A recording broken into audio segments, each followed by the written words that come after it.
Boa tarde, pessoal. Bom dia, talvez, né? Tudo bem com vocês?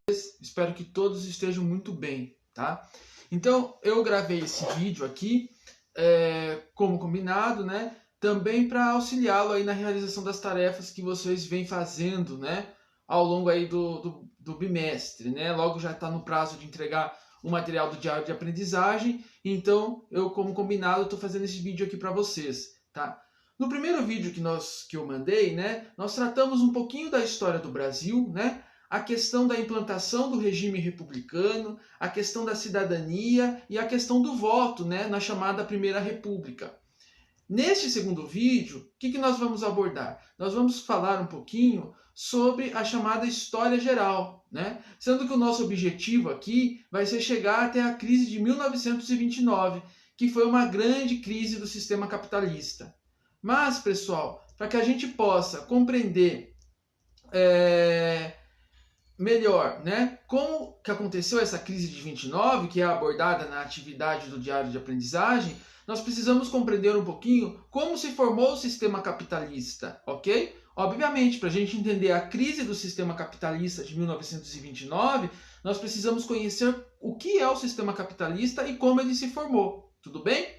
Então, para a gente compreender isso, é necessário que nós tenhamos uma compreensão de que com as chamadas revoluções burguesas que aconteceram ao longo do século XVIII, né, sendo que a mais importante dessas revoluções foi a Revolução Francesa de 1789, foi com essas revoluções burguesas, então, que se inicia aquilo que a gente vai chamar, aquilo que a gente conhece como o mundo moderno. Né? Então o mundo moderno, esse mundo que nós nascemos, o qual nós fazemos parte, ele tem um ponto de partida, né, que é essa formação do mundo moderno pelas revoluções burguesas, pelas chamadas revoluções burguesas, né, das quais aí a Revolução Francesa é uma das mais importantes, né, a principal.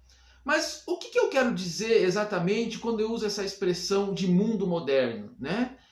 O que é o mundo moderno, né? O mundo moderno, pessoal, ou o que a gente chama de modernidade, né, são as sociedades capitalistas, tá? Marcadas pelo regime democrático. E a modernidade, ela também é entendida fortemente como estando relacionada à industrialização dos países, tá? A industrialização dos países foi um fator fundamental para suas modernizações, para a modernização de vários países no mundo, ok? E a industrialização é aí a entrada do sistema capitalista. Esse processo de modernização, de industrialização, ele começou lá por volta do século XVIII, um pouco menos, né? Lá na Europa Ocidental, tá? Mas, pessoal, se a modernidade iniciou com as revoluções burguesas do século XVIII, o que veio antes? Né? Contra o que essas revoluções burguesas e essa modernidade se constituiu? Né? Ora, se nós estamos falando aqui que o mundo que nós vivemos ele tem um início, né? E esse início são as chamadas revoluções burguesas do século XVIII, sendo que a principal delas foi a Revolução Francesa. Se esse início do mundo moderno, né? se essa revolução burguesa, essas revoluções burguesas demarcaram o início da modernidade, do mundo moderno, quer dizer, o que veio antes, né? Essas revoluções foram feitas em que nome? Em nome de quais valores? Em nome de quais projetos? Né? Ninguém faz uma revolução para manter as coisas como elas estão, não é verdade?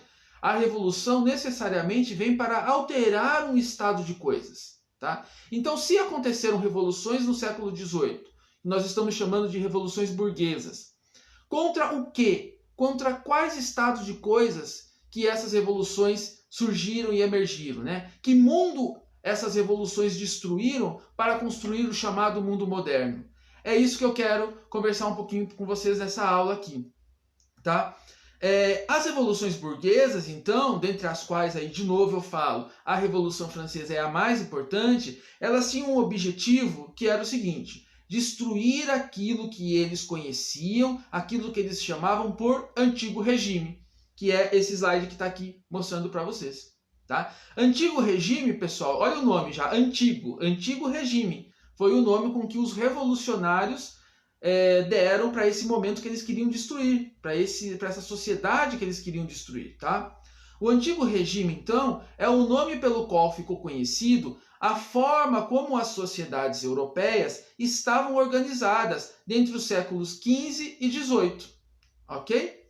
Durante esse período, então, a sociedade era organizada da seguinte maneira, né? Eu vou explicar aqui mais ou menos para vocês o que foi esse Antigo Regime, tá? Que tanto incomodou a sociedade na época, e aí lideradas pela burguesia, né, fizeram uma revolução para destruí-los. O que foi o Antigo Regime? Deixa eu vir um pouquinho mais para cá.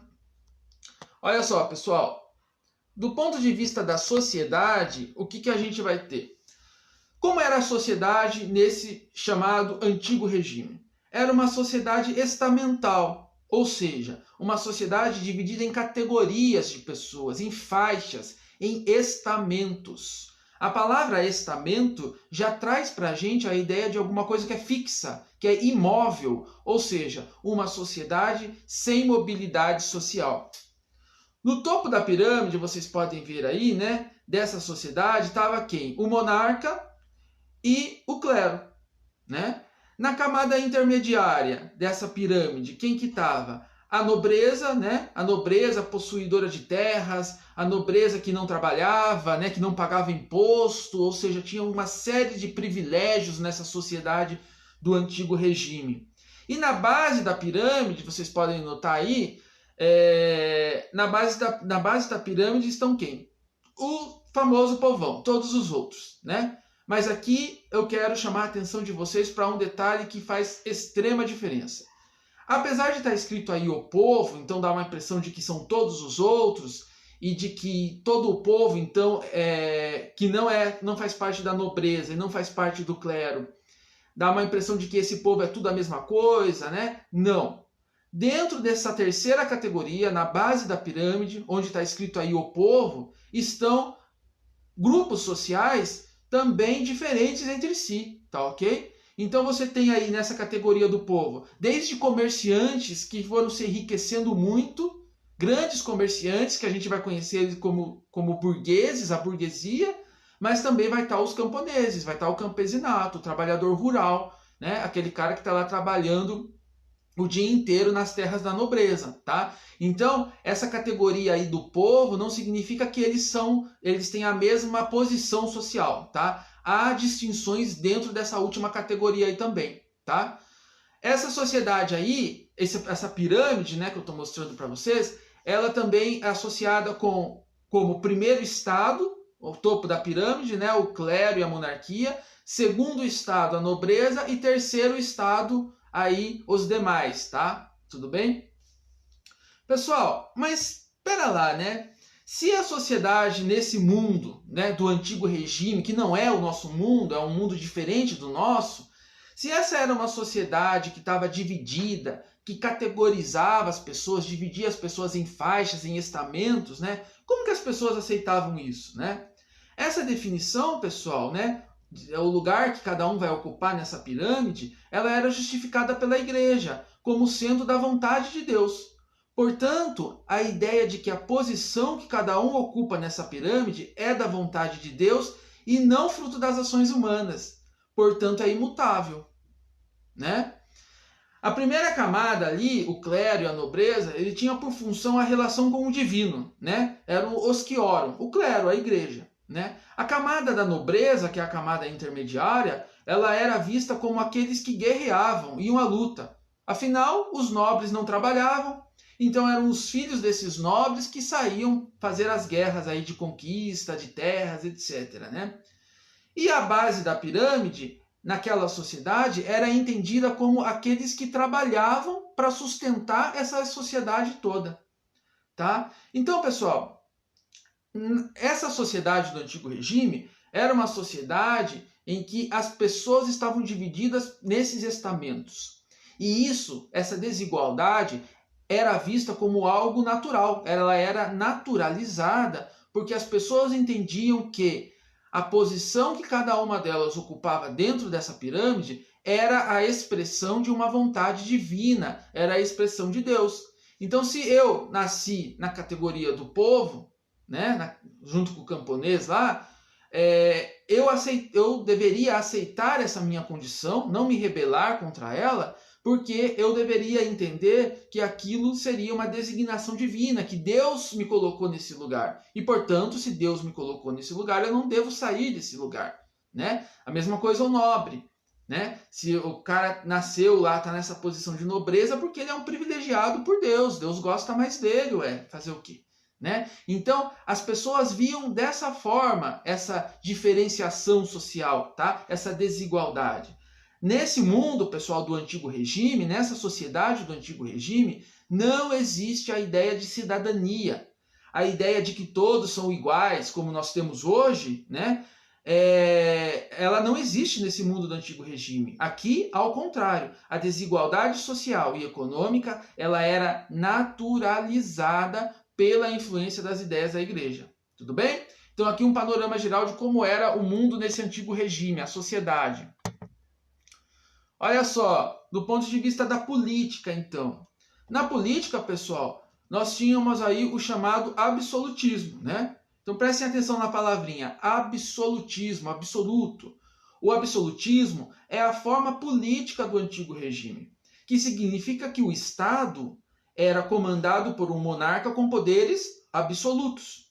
Segundo esse modelo político do absolutismo, não havia divisão de poderes, como nós temos hoje nos regimes democráticos, mas uma concentração de poderes nas mãos do monarca. Por isso que ele tinha o poder absoluto.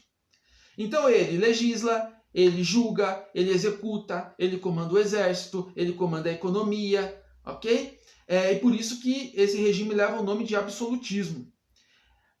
Obviamente que ele não conseguiria fazer tudo isso sozinho, então ele se sustentava no poder com relações também, né? Uma dessas relações era uma relação com a igreja, né? Porque a igreja que sustentava a ideia de que o monarca ele era um enviado de Deus, né? Ele ocupava aquela posição porque ele era uma pessoa designada por Deus para comandar aquela posição. Então, essa ideia que a igreja transmitia para as pessoas legitimava o poder desse monarca, ok? Então ele precisava da igreja para isso, né? Ele também tinha relações com a nobreza, né? Ele também se sustentava nesse poder com a nobreza, né? Já que ele dava aí para a nobreza muitos privilégios, né? A nobreza não pagava imposto, a nobreza não trabalhava, a nobreza só desfrutava das suas riquezas, ok? E também ele vai ter relações com uma classe de comerciantes que está lá no terceiro estado, na base, né? Uma classe de comerciantes do terceiro estado que estava cada vez mais se enriquecendo, tá? E ajudava esse enriquecimento deles a enriquecer o próprio estado que esse monarca comandava, né? Esse país que esse monarca comandava, ok? Esse enriquecimento dos estados a gente vai chamar aí de acumulação de capital, tá? Os estados aí, esses estados europeus comandados por esses monarcas absolutistas, né? As relações comerciais dele com a burguesia, esses comerciantes, gerava muito capital para dentro desses estados, ok? Aqui eu coloco para vocês a figura do Luís XIV, monarca absolutista da França. Vejam aqui nessa figura, galera, como essa representação dele, isso não é uma foto, né, evidente, é uma representação, como a figura dele nos mostra o poder dele, né? A postura dele para tirar a foto, a roupa dele, a posição, né, das mãos ali, tudo demonstra poder, né? Essa ideia de que o monarca ele tem muito poder, ok? Vamos ver rapidamente agora também como que era a economia nesse antigo regime, tá? Nós já vimos a sociedade, a política, vamos ver um pouquinho da economia. No antigo regime, era executada, né, a economia através de uma política econômica que tinha um nome. Ela se chamava mercantilismo, tá? O mercantilismo, então, pessoal, era a prática econômica do antigo regime. Nesse sistema mercantilista, a economia era comandada pelo poder político, né, como tudo o monarca comandava, que interferia e planejava a economia do seu estado. Tá? Qual era o objetivo disso?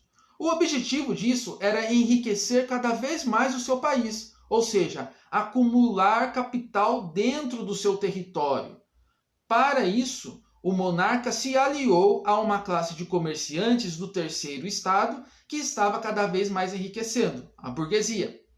Então, quais eram os objetivos da política mercantilista, pessoal? O primeiro objetivo aí, o metalismo, né? Metalismo de metal precioso, tá? Na época do antigo regime, a riqueza de um país era medida pela quantidade de metais preciosos que o Estado conseguia acumular dentro do seu território. Assim, quanto mais metais o Estado conseguia obter e acumular, mais rico esse Estado era, ok? A segunda noção aqui é a noção da balança comercial favorável, tá? Vamos entender o que é isso. Para realizar esse objetivo, pessoal, que objetivo? Acumular cada vez mais metais preciosos dentro do território daquele estado, era necessário, então, esses estados, eles exportassem mais produtos do que importassem, né? Exportação, vamos lembrar, é quando você vende uma determinada mercadoria para um outro país. E importação é quando você importa, você compra uma mercadoria de outro país, tá?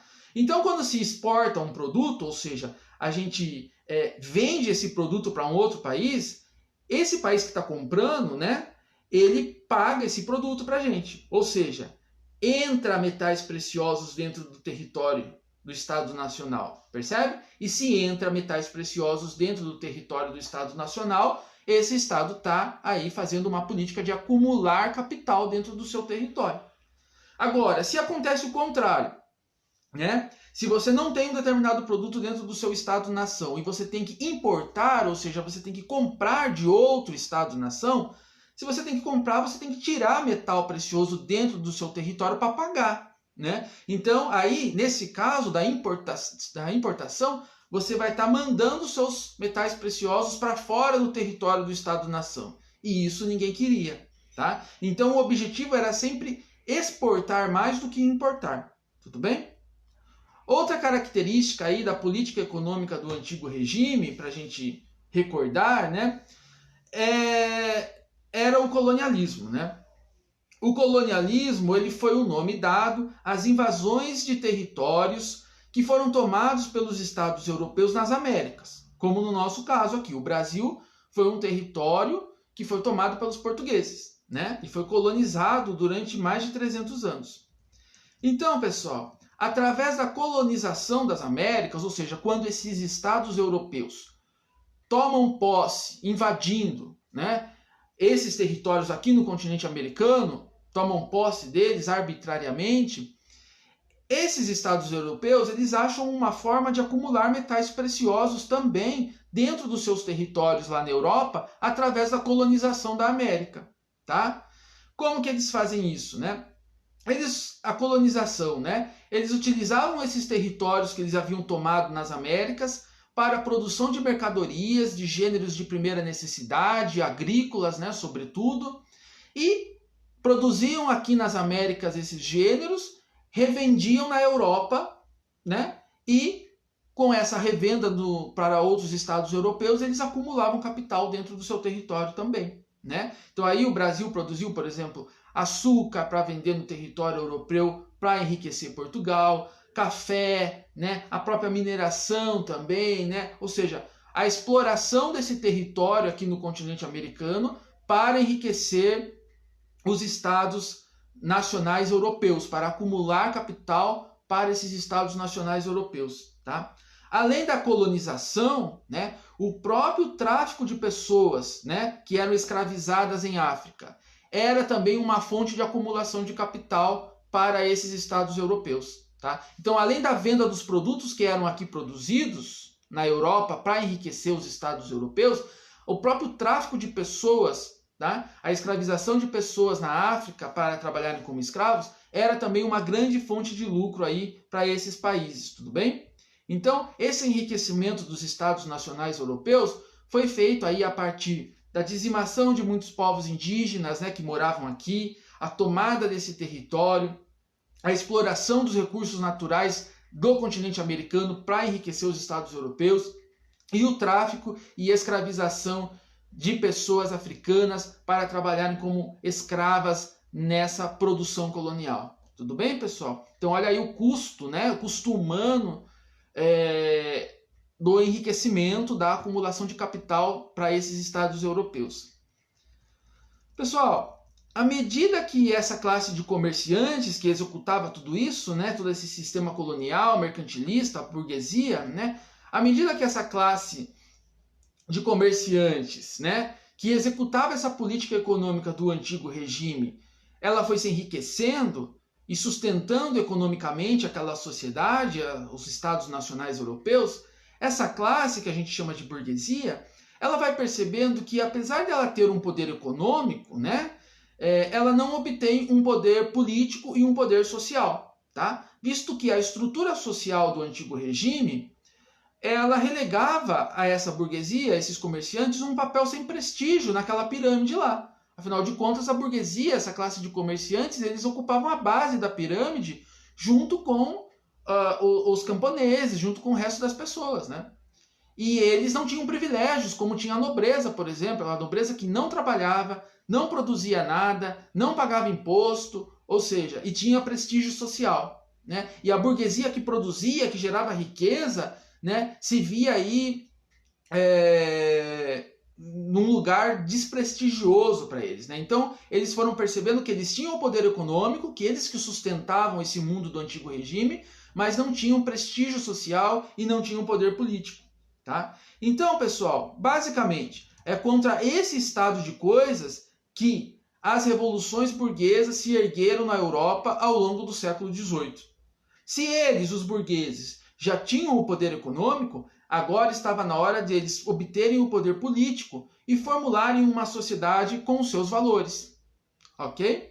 Mas, pessoal, antes da gente pensar um pouquinho nessas revoluções burguesas, né, de tomada de poder político, e destruiu o antigo regime, uma outra revolução alterou profundamente o sistema econômico e o sistema social que vigorava até aquele momento na Europa. Eu estou falando da Revolução Industrial.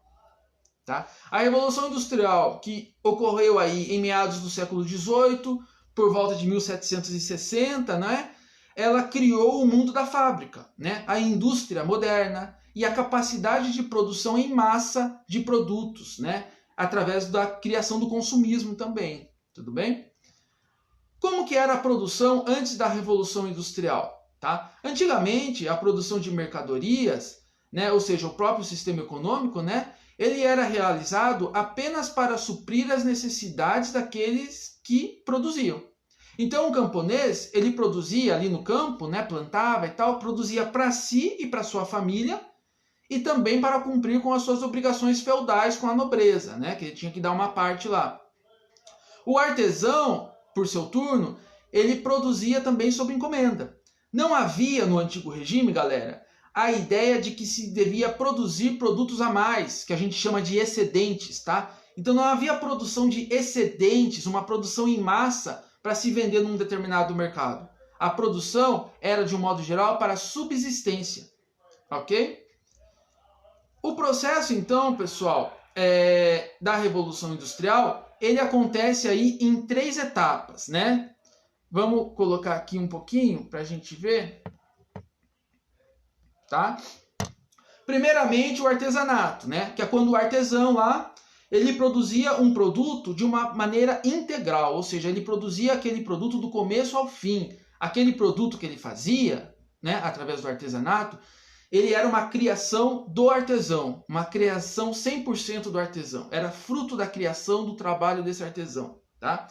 Se fosse a produção de um sapato, por exemplo, né, o artesão e os seus aprendizes, os seus familiares, né, produziam todas as etapas da produção desse sapato, tá? Desde o corte do couro, a tintura do couro, a montagem do sapato, etc. Eles produziam tudo, tá? O produto final, então, era um produto integralmente fruto do seu trabalho, da sua criação.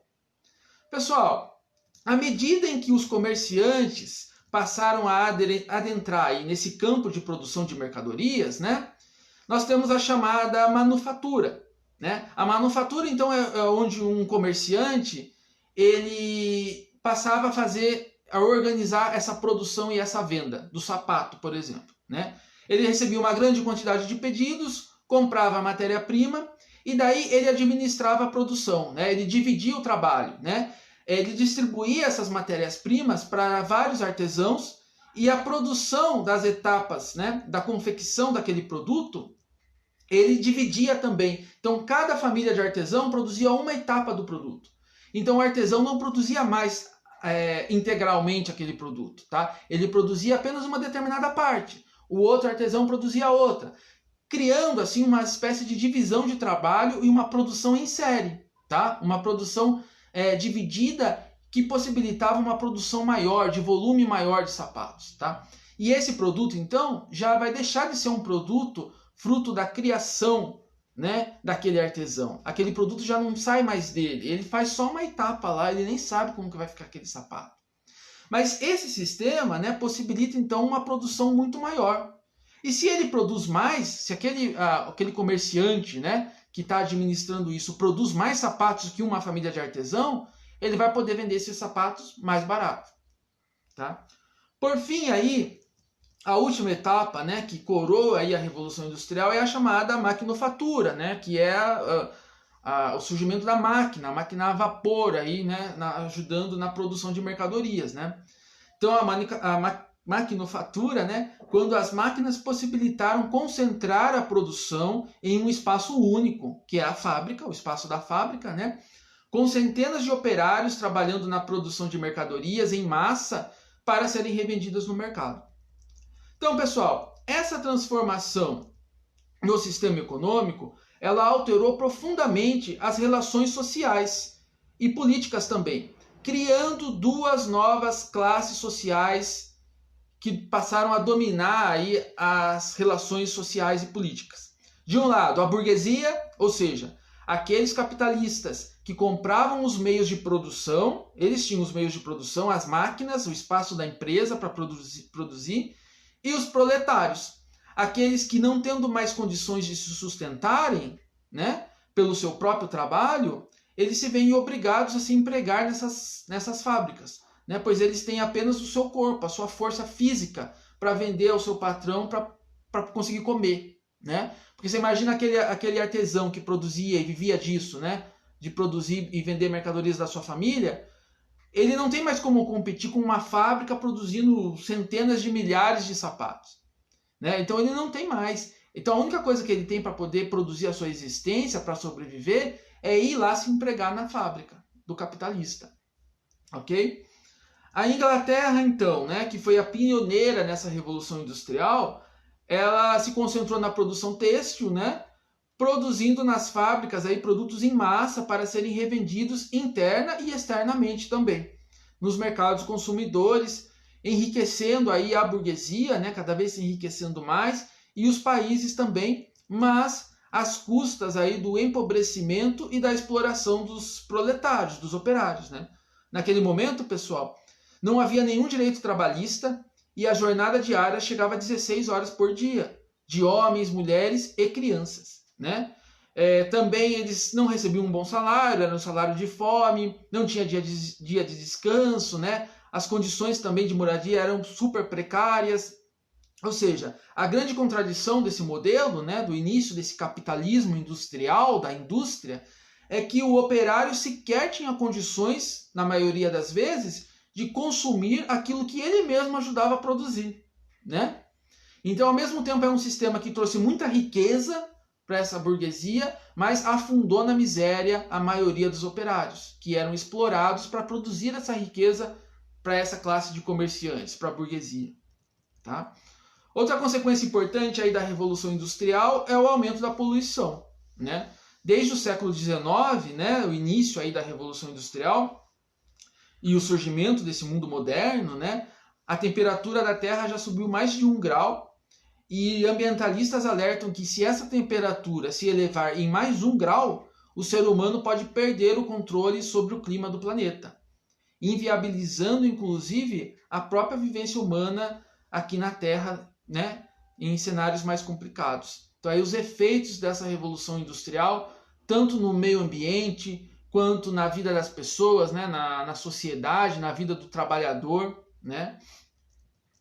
Pessoal, a combinação então, né, de uma revolução né, a Revolução Industrial, que alterou o sistema econômico, né, a forma de produzir, de consumir mercadorias, deu um poder econômico à burguesia, né, alterou aí profundamente a sociedade do antigo regime, né, visto que a burguesia sentia agora a necessidade, né, para se enriquecer mais, de obter o poder político para construir uma sociedade moderna de acordo com os seus valores.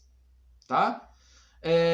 Se no antigo regime, né, a atividade econômica ela era controlada pelo governo, sofria interferência do governo, né, através do mercantilismo que nós vimos, agora essa burguesia ela reivindicava uma liberdade, né, para poder tocar os seus negócios sem a interferência dos governos. Porque ela já estava rica o suficiente e ela queria agora uma autonomia.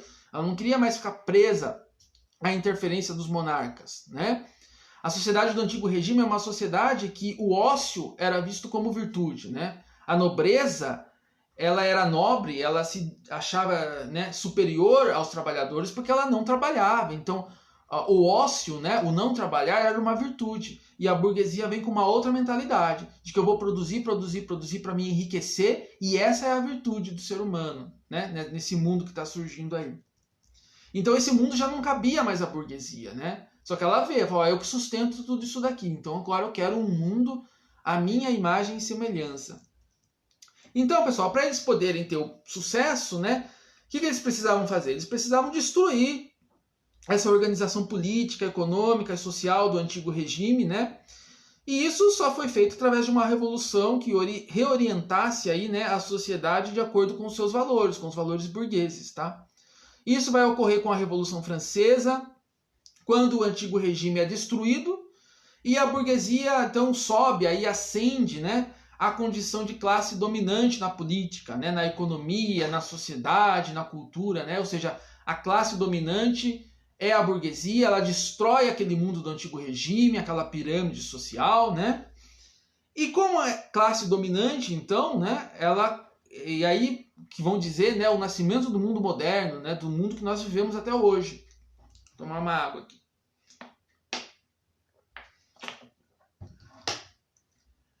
Então, pessoal, com essa vitória da burguesia aí, né, com as revoluções burguesas, com a Revolução Francesa, ela passa então o século XIX desenvolvendo a industrialização, né, e o sistema capitalista cada vez mais hegemônico, né, se expandindo para a Europa inteira, né?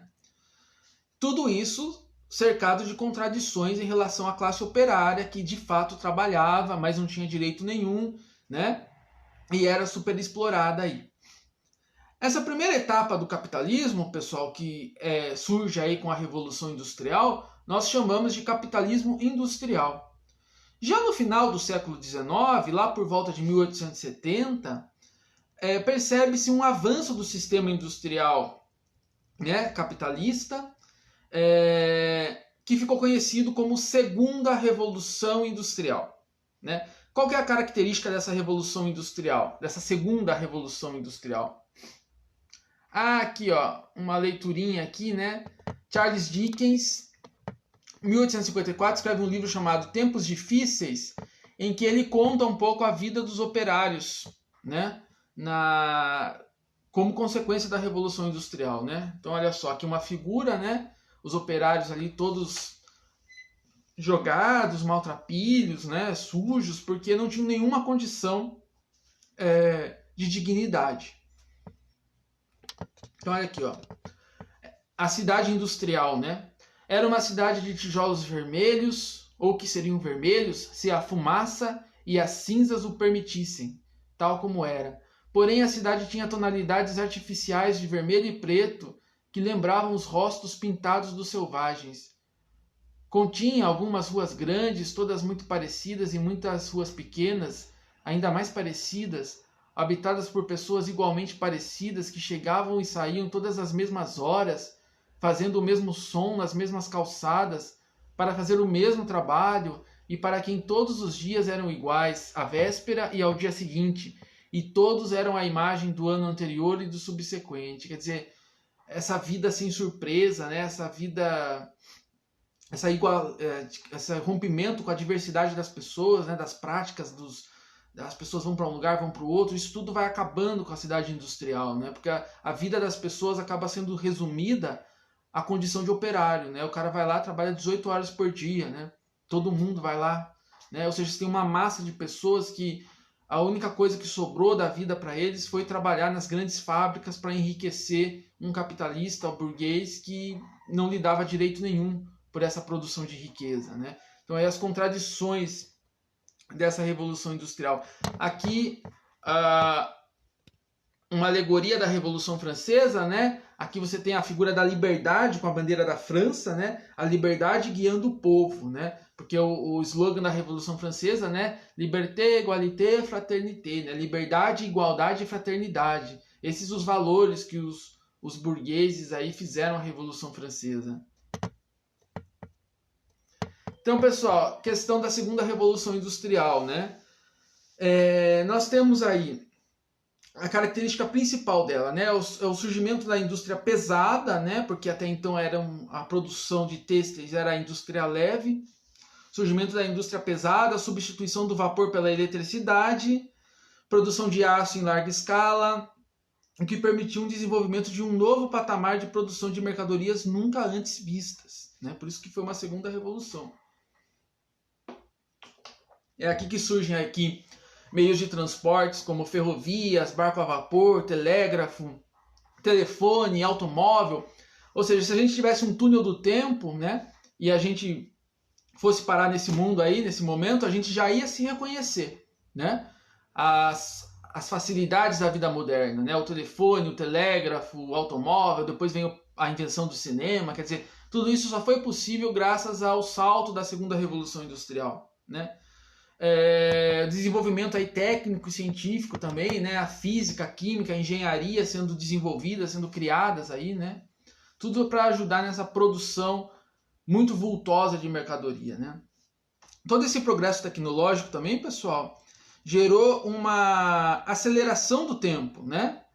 Uma aproximação de lugares, né? Um otimismo que ficou conhecido aí como a Belle Époque, nesse período aí de 1870 até 1914. Belle Époque, bela época, ou seja, o ser humano acreditava, né, os europeus acreditavam que eles tinham atingido o ápice da civilização, com a modernidade, com a tecnologia, né, com a criação de tantas facilidades no dia a dia, né? Só que sempre às custas aí da grande exploração dos operários. Outra questão da segunda revolução industrial, né, que caracteriza a segunda revolução industrial, é que ela se expande, é a expansão da Revolução Industrial, né? Ela se expande primeiro dentro da Europa para países aí como a Bélgica, a Alemanha, Itália, França, tá? Mas também fora da Europa, como nos Estados Unidos, no Japão e na Rússia, tá? Então essa revolução, essa industrialização de vários países do mundo aí.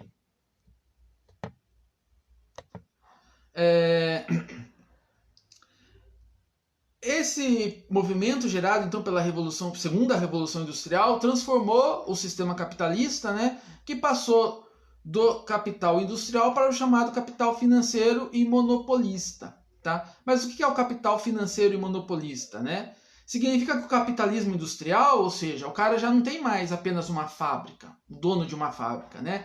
Mas esse dinheiro todo ele vai perdendo lugar para o capital financeiro, localizado nos grandes bancos, né? Através aí do controle das empresas industriais, né, e comerciais. Então, agora, o cara tem uma empresa, ele abre o capital da sua empresa numa bolsa de valores, tá? E às vezes os próprios bancos aí também vão tendo seu capital incidindo sobre isso, tá? Então, você tem um poder maior do capital bancário aí, do capital financeiro, né?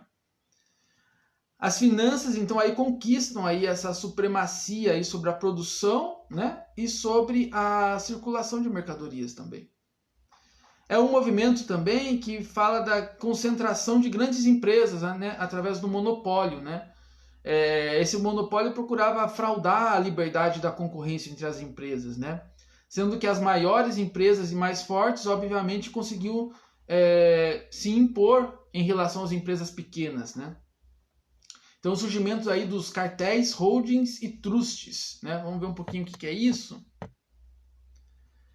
Que é essa expressão da monopolização da economia capitalista, né?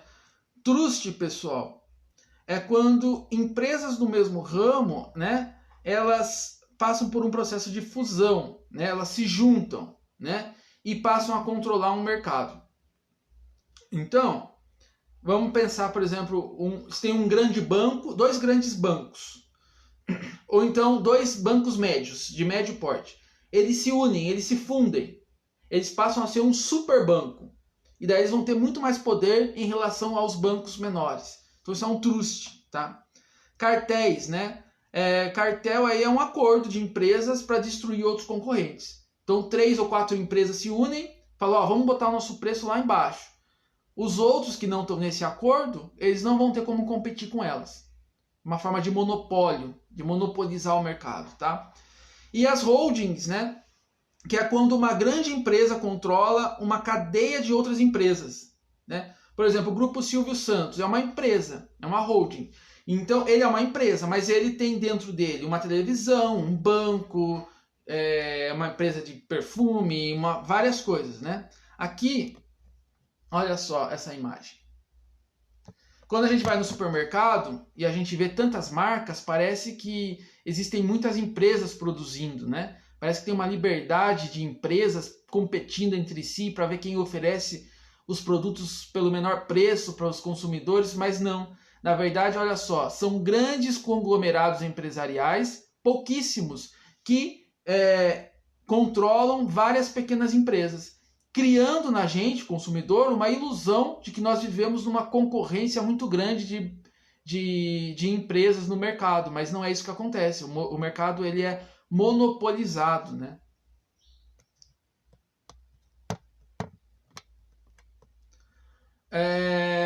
Outra questão aqui, pessoal, vou falar para vocês, né, causada pela segunda revolução industrial, foi a primeira crise no sistema capitalista, né? Afinal, se a maioria dos países europeus e os outros países fora da Europa estavam produzindo maciçamente produtos para vender no mercado, será que havia consumidor para tanto mercado, para tanto produto assim? Né? Então houve uma crise de superprodução, ou seja, não havia mercado para vender, né, tantos produtos assim. Né? Essa é a crise típica do sistema capitalista. Não havia mais mercado dentro da Europa para que se produzisse tanto, entendeu? Outro fator dessa crise, deixa eu puxar aqui para vocês. Outro fator dessa crise, galera, aqui, né?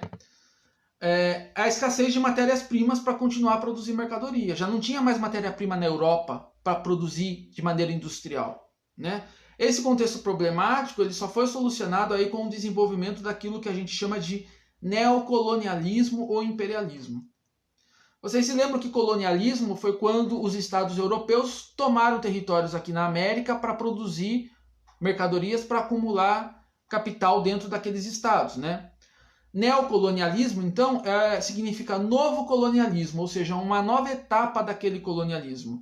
Toda vez essa palavrinha neo, né, esse prefixo neo significa novo, então novo colonialismo, tá? Ou imperialismo.